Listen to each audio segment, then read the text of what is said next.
hautatuacha yatima, lakini utatupatia msaidizi, utatupatia Roho Mtakatifu ambaye ni wewe Mungu mzima unayekaa na kuishi ndani yetu. Huyu atatufunza mengi. Tunatamani kufunza, tunatamani kuponywa majeraha yetu na wewe, tunatamani kufunguliwa na wewe, tunatamani kukangwa na wewe, tunatamani kupokea kutoka kwako. Nakwenda kuvunja hali ya binadamu, navunja hali ya binafsi, navunja hali ya mawazo mabaya, navunja hali ya distraction au nom de Jésus. Tunaachia mamlaka ya mbingu kutawala, amani na salama na kimya kutoka juu mbinguni.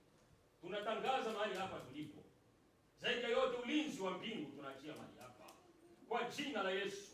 Tunafunga kila mpango wa giza, maana yule mwovu afurahie muda huu, maana ni muda wako Yesu.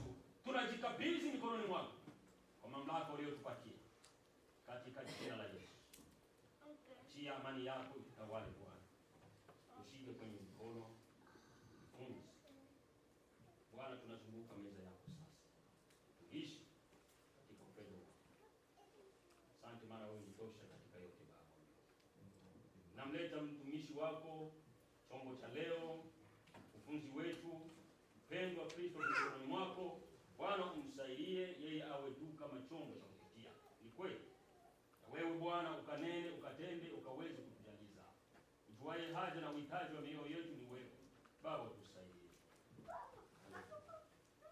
Asante Kristo, maana wewe unitosha katika yote. Naamini mtapenda mfunze haya kutoleza sawa utakavyo. Naamini tubarikiwe na wewe kulingana na wema na pendo lako. Na neno hili Bwana, acha niseme hili tena kwamba tungetamani liwe letu katika maisha yetu daima. Kwa hiyo tangulia yote kama alfa na ukamilifu pamoja nasi kwa jina la Yesu Bwana wetu tunaamini.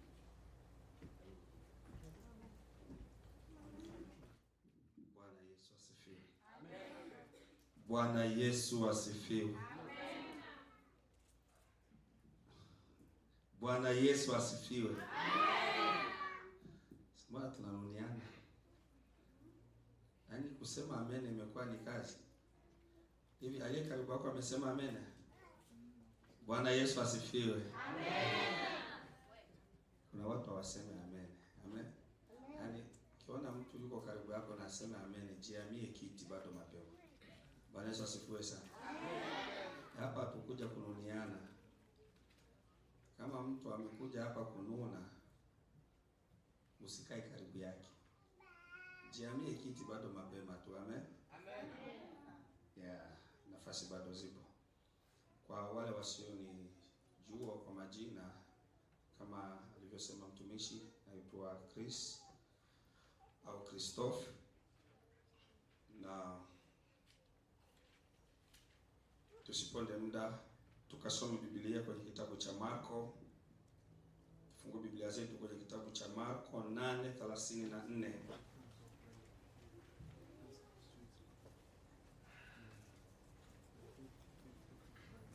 Hivi wangapi tuna Biblia jamani?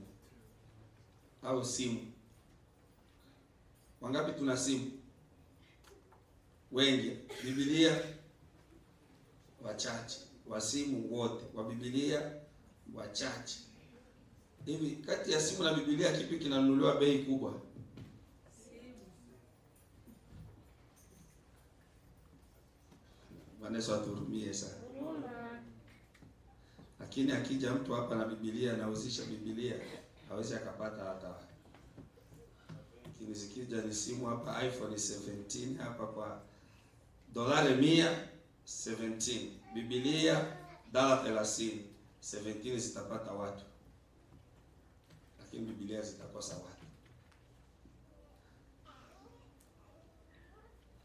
Tusome. Aliyepaona hapo akakimbia haraka, au mimi nasoma kwa sauti. Biblia inasema hivi, Marko 8:34. Akawaita mkutano pamoja na wanafunzi wake, akawaambia, mtu akitaka kunifuata na ajikane mwenyewe, ajitwike msalaba wake anifuate. Narudia. Akawaita mkutano pamoja na wanafunzi wake, akawaambia, mtu akitaka kunifuata na ajikane mwenyewe, ajitwike msalaba wake anifuate. Tunajifunza neno linalosema kujitwika msalaba wako. Kujitwika msalaba wako. Ndugu zangu, Ukristo sio safari au starehe ambayo watu wengi tunaiona kama starehe. Amen. Tuna watu tunaishi maisha ya Ukristo kama starehe fulani hivi, na watu wengi wameshindwa sana kujitoa kwa Kristo, ila wanasema wamejitoa kwa Kristo. Mara nyingi mimi huwa naita watu wanaojiita wa Kristo. Amen. Wanajiita wa Kristo lakini sio wa Kristo. Fuate kwa makini. Tuna watu ambao wao maisha yao ni kutaka mataji. Naposema taji inaeleweka kwa hii lugha ya Kiswahili ya taji. Tunzo. Amen. Tunzo. Lakini hawataki msalaba. Wanataka taji lakini hawataki msalaba. Tuna watu ambao wanataka baraka lakini hawamtaki mwenye baraka.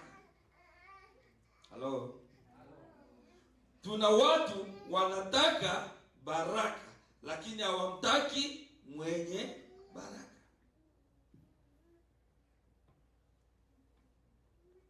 Bwana Yesu asifiwe sana. Tumetoa mfano kuhusu Biblia. Watu kununua Biblia inaweza ikawa ni shida, lakini kununua simu it's very easy. Kwa nini nimetoa huu mfano mwanzoni kabisa? Kwa sababu tuna watu ambao wako tayari kusacrifice maisha yao kwa mambo ya dunia, lakini hawako tayari kusacrifice maisha yao kwa ajili ya Kristo. Ninaposema kusacrifice tunaelewa kujitoa au iitanga. Amen. Kibembe iitanga.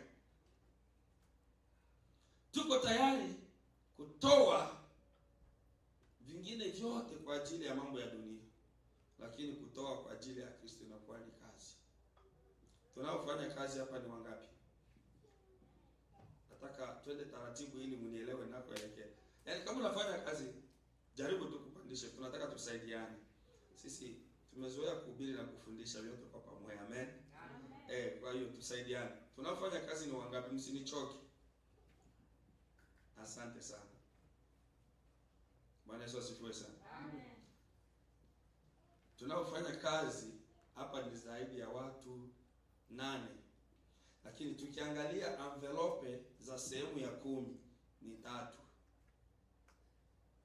Wale wengine 5 ni wezi. Amen.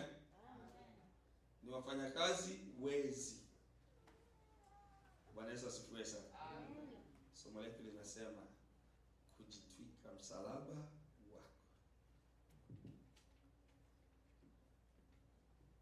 Kujitwika msalaba wako. Kujitwika msalaba sio kuvaa msalaba shingoni. Amen. Wakatoliki wanaita chapelet. Yaani kuvaa ile chapelet sio kwamba ndio umejitwika msalaba. Nifuate kwa makini. Kujitwika msalaba ni kuamua kuishi maisha ya utii. Kuamua kuishi maisha ya utii kwa Kristo. Ndio kujitwika msalaba. Toka siku uliyokubali kwamba nimemkataa shetani na mambo yake yote, na mimi nimemkubali Yesu Kristo kuwa Bwana na Mwokozi wa maisha yangu. Ina maana pale mara moja umefanya nini? Umejitwika utii wa Kristo. Lakini cha ajabu, wewe uliyesema nimemkataa shetani na mambo yake yote na kuweza kujitwika utii wa Kristo, kuliko kuishi utii wa Kristo, unaishi yale uliyoyakataa. Bwana Yesu atuhurumie sana. Kuliko kujitwika msalaba wa Kristo, wewe umejitwika au umejivisha. Ni sawasawa na yule anayevaa msalaba shingoni na kusema kwamba anabeba nani? Anambeba Yesu. Bwana Yesu atuhurumie sana. Mbele inasema kujikana mwenyewe. Kufanya nini? Kujikana mwenyewe. Na ajikane mwenyewe. Atakayefanya nini? Kunifuata. Afanye nini? Ajikane mwenyewe. Kujikana ni nini? Kuacha matakwa ya mwili. Kujikana. Kuacha matakwa ya mwili. Yote yanayohusiana na mwili ndio moja ya kujikana. Naposema kuacha matakwa ya mwili, tunaelewa? Ni wadada, mnanielewa? Bafie, tuko pamoja? Maana fie ni mmoja tu. Ni wengine wote ni wamama. Bwana Yesu asifiwe sana. Amen. Au tukisema wamama ndio mtaitika. Pili, kujikana mwenyewe, kuacha kiburi na kujiona. Kuacha kiburi na kujiona ni mojawapo ya kujikana.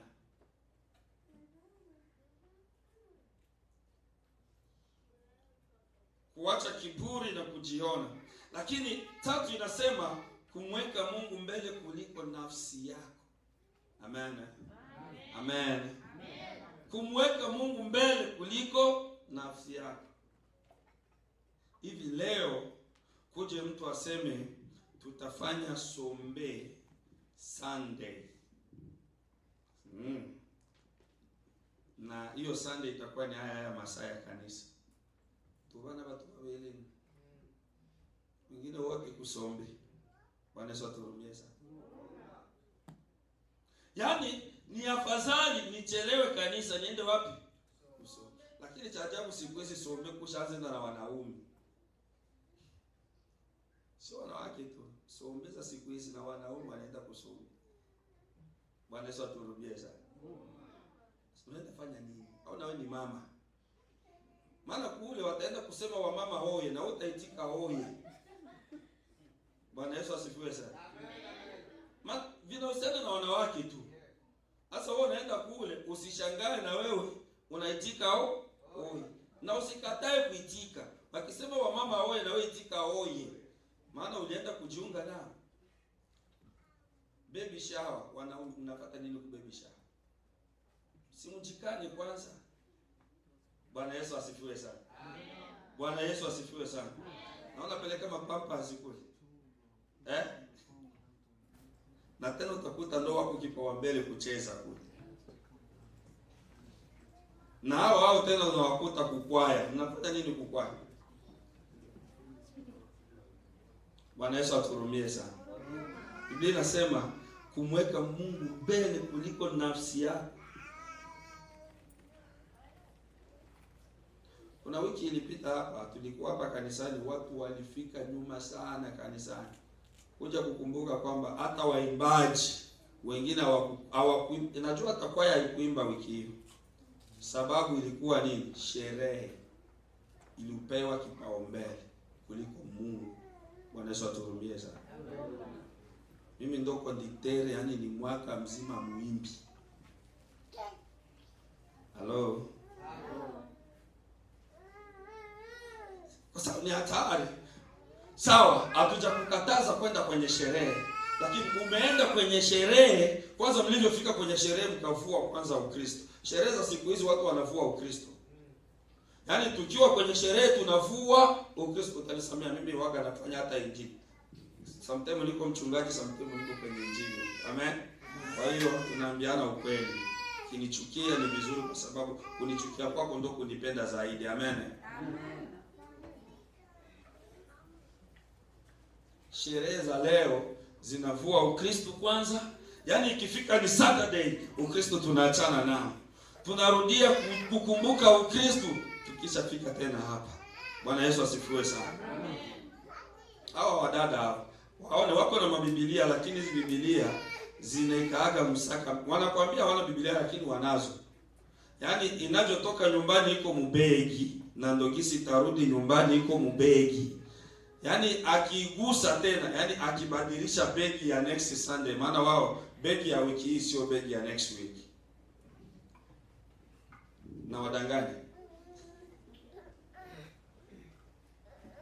Kwa hiyo ile kujikana inakuwa ni vigumu sana, zaidi sana kwa sisi waimbaji.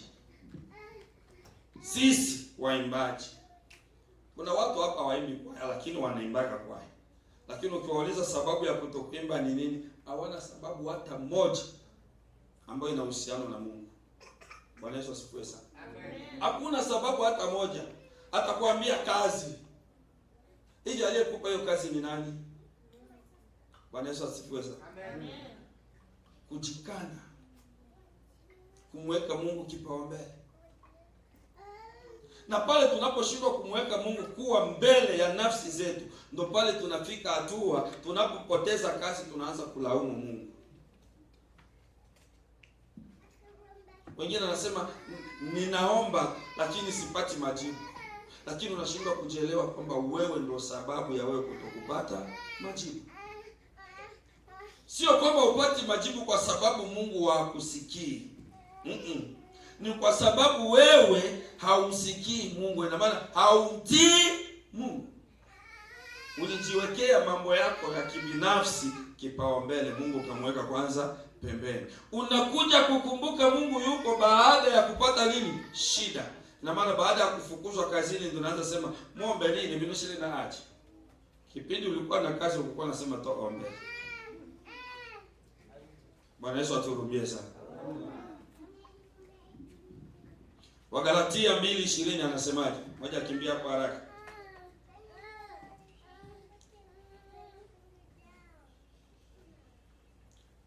Wagalatia 2:20.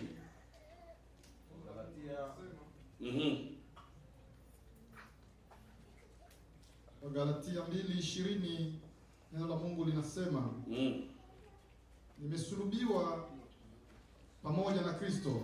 Bwana Yesu asifiwe sana. Shia hapa. Nimesulubiwa pamoja na Kristo.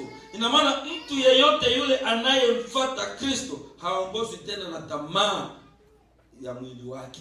Amen. Ni mtu ambaye amesulubiwa pamoja na Kristo.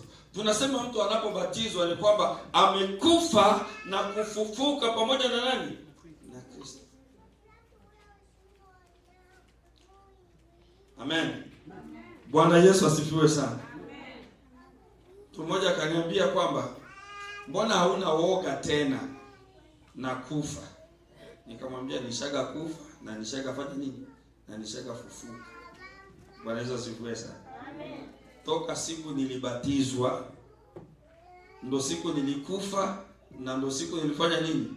Nilifufuka. Kwa hiyo wakuniua atajichukulia zake dhambi za bure tu. Amen. Amen. Sasa utakuja kuwa mtu ambaye shaka kufa. Unaenda kujichukulia tu laana za bure. Bwana Yesu asifiwe sana. Amen. Bwana Yesu asifiwe sana. Amen. Kujitwika msalaba wako. Msalaba unawakilisha nini? Msalaba unawakilisha nini? Unakuwa tayari kufanya mapenzi ya Mungu kama ni magumu. Bwana Yesu asifiwe sana. Amen. Unakuwa na utayari wa kufanya mapenzi ya Mungu hata kama ni magumu. Waimbaji walioimba Afrika ndio tunaelewa ugumu wa kufanya kazi ya Mungu. Amen. Hapana hao wa Marekani unaenda kwenye mkutano wanatamani kwenda kulala kwa hoteli. Sisi tulikuwa tunalala kumaba. Tena unajua ba, yani kiti akina hivi vyote ambavyo viko hapa. Yaani ni baa ambayo yani ni mbao. Afu unalala kumbao, unashtukia asubuhi huko mumaruje. Yaani ulilala kukiti, asubuhi unamkia wapi? Chini. Na baadaye unavaa uniform, unapendeza, unaimba. Amen. Bwana Yesu asifiwe sana. Nahangaika. Leo hii tunasafiri na magari, speaker ziko nyuma ya buti. Tulikuwa tunasafiri, mimi nakumbuka siku moja tulienda Eroshingo, mzigo niliokuwa nimepewa wa kupanda, yaani kutoka Nyarugusu mpaka Eroshingo. Hiki aka kamoja tu. Bwana Yesu asifiwe sana. Yaani nilifika Eroshingo yaani sina shingo. Bwana Yesu asifiwe sana. Amen. Na hakuna kulalamika. Na tena tulifika na kuanza kuimba. Unajua hawa ndugu zetu wanathamini sana kwaya za Wakongomani. Kwa hiyo tulivyofika sisi tulifika na kuambiwa kwamba kwaya kutoka Nyarugusu nyimbo 5. Hatujaoga, hatujavaa, yaani vile kisi tumesafiri. Tulikuta mkutano ndio umeshaanza. Wao kutuona tumefika. Kwaya kutoka Nyarugusu nyimbo 5. Tatona njikemba nyimbo cha wokovu. Bwana Yesu asifiwe sana. Bwana Yesu asifiwe sana. Tunasema ni kufanya kazi ya Mungu hata kwa wakati mgumu, kujitwika msalaba. Bwana Yesu asifiwe sana. Nachukua mifano ya Nyarugusu, maana huko tunaona kama hatuna wakati mgumu huko. Maana huko ukienda kwenye mkutano tunalala kwa hoteli. Tunakula vizuri. Wakikawia kupiga chakula, vijana tayari wameshatereza, wameshakuwa kumidano. Lakini kule mnafika mnapewa chakula tena lenga inachangiwa na maharagi na kabuchungu juu. Cha kushangaza tulikuwa tunapewa hata na lologe, mnakulia ugali. Bwana Yesu asifiwe sana. Amen. Wakati mgumu. Amen. Sasa hivi huku kuna wakati mgumu, unashindwa kuimba kwaya huko Marekani. Utaimbaka kwaya huko wapi? Huko Marekani unashindwa kuimba kwaya sehemu ya raha. Tunatembea magari, tunaenda tunaona mastate. Tuko na raha. Hapo unashindwa kumtumikia Mungu. Utamtumikia wakati gani? Unasubiri wakati gani? Kuna wengine wanasema kwamba kwaya vile vya bangi ba. Maneno sipoe sana. Sile na sauti, mimi sibaki na sauti ya kuimba kwaya, lakini siwezi ataka kuimba kwaya maisha yangu yote. Maneno sipoe sana. Amen. Kwa ile ambayo niko nayo, nitaimba maisha yangu yote. Maana najua umuhimu wa kuimba. Najua ugumu wa kujitwika msalaba. Bwana Yesu asifiwe sana. Amen. Tulikuwa mrepetisho hapa jana. Sikuwa hata na hamu ya kuimba kwa sababu sauti yangu ilikuwa imejifunga. Na mpaka leo mnasikia sauti yangu imejifunga. Lakini kawaambia hao ndugu zangu ambao tulikuwa nao kwenye mazoezi, tuimbe hivyo. Amen. Tukafundisha wimbo na sauti ikafunguka. Ilifunguka tunaimba. Nilikuwa nimeleta mtu mwingine wa ziada wa kufundisha wimbo.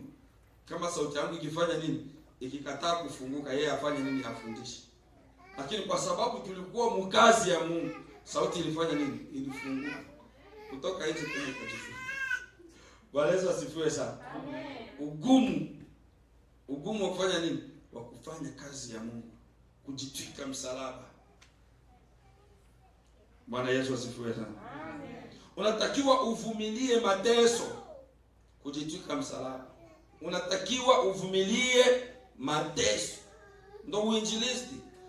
Sisi sote humu ni wainjilisti. Bwana Yesu asifiwe sana. Wote ni wainjilisti. Yeyote yule aliyekubali kuwa Kristo ni Bwana na Mwokozi wa maisha yake ni mwinjilisti. Maana unapokutana na mtu na kumwambia kwamba njoo tuanze kuimba kwaya, tayari umefanya nini? Umefanya injili. Hata kama sio mchungaji, hata kama haona cheo ya uinjilisti mkanisa, ile tu kuambia mtu njoo tuanze kuingia kwa kanisa yetu, tayari umefanya nini? umefanya injili. Bwana Yesu asifiwe sana. Amen. Siku moja mwalimu wetu akiwa anatufundisha alituambia kwamba uinjilisti wa leo, watu wanakuwa na uinjilisti kanisani tu. Amen. Ana akifika kanisani ndio tunaona wainjilisti. Kwa waimbaji ndio nataka niseme hili. Waimbaji, mimi nagusia sana waimbaji, maana hawa ndio wameshindwa kabisa kujitwika msalaba. Wamejisahau. Sio hao ambao tuko nao hapa kanisani tu, ulimwenguni mzima waimbaji wamejisahau. Yaani wao tukiwa kanisani ni Wakristo, wakienda kushuti, kurekodi, wanavua Ukristo. Hello. Kwa nini nasema wanavua Ukristo? Hawahesabu kuwa downtown ni kuwa ni madhabahu. Maana wengi wanaenda kushuti downtown. Yaani hawahesabu mahali pale wanapokuwa wakishuti kuwa ni madhabahu. Kanisani mnakuja mnatuimbia hapa. Hawezi ukaona hapo wanaimba na masuruali. Lakini wakienda downtown wanaita ni wimbo wa gospel, lakini wanavaa masuruali. Wanawake hao. Bwana Yesu atuhurumie sana. Kwa sababu wanaona hapa ndo madhabahu, lakini kule downtown sio nini? Sio madhabahu. Mimi ndo mchungaji. Na hapa mtakuwa mnaimba. Mtabaki mnaenda kushuti downtown kila siku. Bwana Yesu asifiwe sana. Amen. Maana hamjui kujitwika msalaba. Bwana Yesu asifiwe sana. Amen. Mtumishi, tusomee kitabu cha Timotheo wa pili 3:12, tusikie anasemaje. Kwa watu wanaovumilia mateso ya kujitwika msalaba. Raj, kimbia hapo haraka. Timotheo wa pili 3:12. Some Timotheo wa pili 3:12. Nasema hivi: naam, na wote wapendao kuishi maisha ya utawa katika Kristo Yesu watauziwa. Amen. Bwana Yesu asifiwe sana. Amen. Wote wanaopenda kuishi maisha ya utaua katika Kristo wataudhiwa. Bwana Yesu asifiwe sana. Amen. Bwana Yesu asifiwe sana. Amen. Biblia inasema hivi: watu hawa wanasema kwa midomo yao kuwa wananipenda, lakini ndani ya mioyo yao ni wanafiki. Kwa midomo naonda Mungu, lakini ndani je, anampenda Mungu? Au alitaka tu atuonyeshe au aseme tu mbele za watu kwamba yeye anampenda Mungu, lakini ndani ya moyo wake huyo sio wa Mungu. Matukio anayoyafanya huko nje ni hatari. Yaani kuna watu walifika hapa, lakini humo njiani ashimutwa chamba mwana wa beni mpaka byaula, ashimutwa chamba mafulani mpaka byaula. Bwana Yesu aturumie sana. Yaani alitoka kwake kufika hapa, nafu cha ajabu huyo mtu alifika hapa tena atuishaomba wimbo wa msamaha. Kwa hiyo hata yuko hapa tuko nao, na kama ulikuwa unakuta unachamba mke wa fulani, yaani tuko na wewe hapa, yaani upo kama haupo. Bwana Yesu aturumie sana. Upo kama haupo, maana wewe sio wa kwetu. Jana usiku nilikuwa nafundisha somo moja linasema uko kundi gani? Haleluya. Amen. Tulisoma kitabu cha Ufunuo wa Yohana 3:15 mpaka 16 ambayo inasema, Mungu anasema kwamba, Yesu anasema kwamba ni afadhali kuwa baridi au moto kuliko vuguvugu. Bwana Yesu asifiwe sana. Hivi uko kundi gani? Kundi la moto, la baridi au la vuguvugu? upo kundi gani? Yaani bila mimi kutafsiri hilo tu, nijibu kwanza. Muulize rafiki yako hapo karibu, muulize upo kundi gani. Wengine hawasemi, ni kumkosea mchungaji heshima. Bwana Yesu asifiwe sana. Alikujibu yuko kundi gani? Vuguvugu, moto, baridi. Alisema la moto. Wewe ulisema kundi gani? Uko vuguvugu. Asante sana. Yeye anasema kweli yuko vuguvugu. Huyo akasema yuko moto. Mwingine nani alisema yuko vuguvugu? Na nyewe pale mko vuguvugu. Alisema vuguvugu. Wewe ulisema uko moto. Wewe wa baridi. Bwana Yesu asifiwe sana.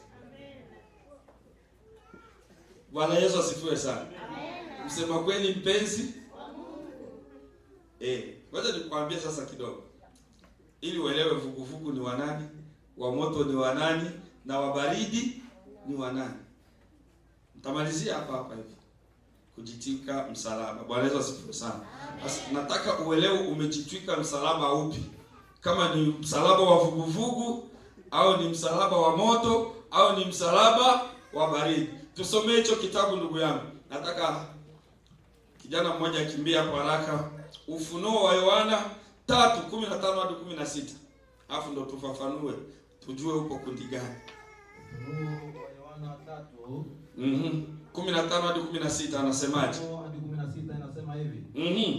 Najua matendo yako, ya kuwa huu baridi wala huu moto. Ningekuwa heri kama ungekuwa baridi au moto. Basi kwa sababu una vuguvugu, wala huu baridi wala moto, nitakutapika utoke katika kinywa changu. Amen. Bwana Yesu asifiwe sana. Kwa sababu wewe si moto wala wewe si baridi, umekubali kuwa vuguvugu, nitakutapika utoke kinywani mwangu. Amen. Watu baridi ni watu ambao bado hawajasikia neno. Ina maana hawajapokea Injili. Amen. Ina maana hawa hawamjui Kristo. Hawa watu baridi hawajawahi kusikia hata Injili. Amen. Fuate kwa makini ili ujue upo kundi gani vizuri. Kama utabadilisha kundi baadaye, sasa itakuhusu. Amen. Wengine wameanza kubadilisha na sijamalizia. Sasa yaani hawa watu ambao ni baridi ni watu ambao bado hawajajitwika msalaba. Amen. Hawa hawajavaa msalaba, watu baridi. Hawajasikia Injili, labda hawajakutana hata na wainjilisti. Sasa kuna hawa watu wa moto. Watu wa moto ni wale ambao tayari wamepokea Kristo kuwa Bwana na Mwokozi wa maisha yao. Tayari wamekwisha kujitwika msalaba. Mtu ambaye yuko moto ni mtu ambaye anaogopwa. Hivi kuna mtu anaweza kasogelea moto ovyo ovyo? Si wote tunaogopa moto. Hawa wanaopika chakula kila muda wako kwenye moto, lakini wanauogopa huo moto ambao ndo alitakiwa awe rafiki yao, lakini hawana urafiki na moto. Bwana Yesu asifiwe. Kwa sababu moto ni kitu ambacho kinawaka na kinaogopwa. Mtu akiwa na moto lazima afanye nini? Aogopwe na mtu yeyote yule ambaye yuko baridi. Bwana Yesu asifiwe sana. Mtu ambaye yuko moto, nasikia yule mtumishi yuko moto. Cha ajabu unasema yule mtumishi yuko moto, lakini wewe haufanani na huo moto ambao watu wanafanya nini? Wanausema. Wewe ni vuguvugu. Bwana Yesu aturumie sana. Watu vuguvugu. Mtu ambaye hayuko vuguvugu sio kwamba anatoka kubaridi. Halo? Mtu ambaye yuko vuguvugu sio kwamba anatoka kubaridi, hapana. Yaani maji ya baridi hayawezi yakazaa vuguvugu kamwe. Bwana Yesu asifiwe sana. Maji ya baridi hayawezi yakafanya nini? yakazaa vuguvugu. Yanayozaa vuguvugu ni maji ya moto. Ndio pale tunapokwenda kugusa tunasema matama. Amen. Ina maana wewe ambaye ulikuwa moto ukaja unashuka, ukaja unajishusha viwango kwa sababu ya vimatabia na hali ambayo umejijengea, ambayo imekutoa kwenye moto, imekuweka kwenye vuguvugu. Yesu anasema atakutapika kinywani mwake. Na kutapikwa sio kukataliwa, ni afadhali ukataliwe kuliko kutapikwa. Ule unatola virohi. Bwana Yesu asifiwe sana. Ina maana ulivishwa msalaba, ukakubali kujitwika, lakini baadaye ule msalaba ukauweka pembeni kwa sababu ya maneno. Kwa sababu ya nini? Na hawa watu vuguvugu ndio hawa wainjilisti ambao tumekuwa nao leo, wanaohubiri watu msiende kukanisa fulani ni wachawi. Ndio mahubiri ya leo. Yaani kuna mtu yeye kuhubiri watu waende kukanisa lingine, yaani yeye anatumia lugha wachawi. Hivi na maana wachawi ndio waweza wakaingia mkanisa.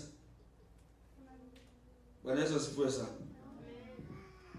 Ndio tunaba na bono bino na tatuiki. Wanajua sura ya mchawi. Wapo wachawi wao.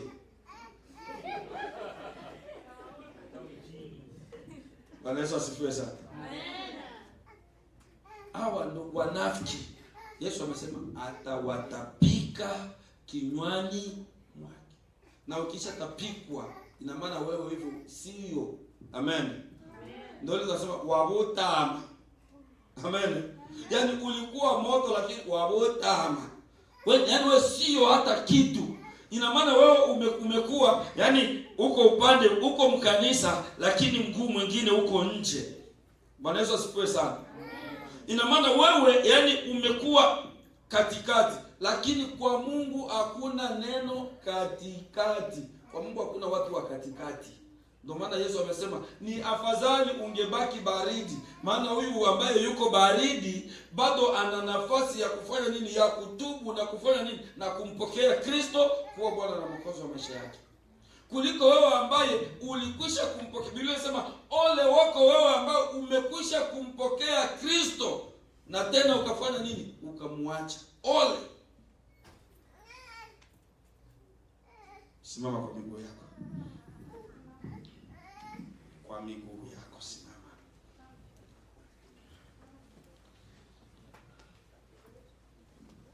Kama nyota za mbingu watu wake watang'aa katika taji yako, kuwa sifa ya Yesu, na watoto watakuwa pamoja na Yesu.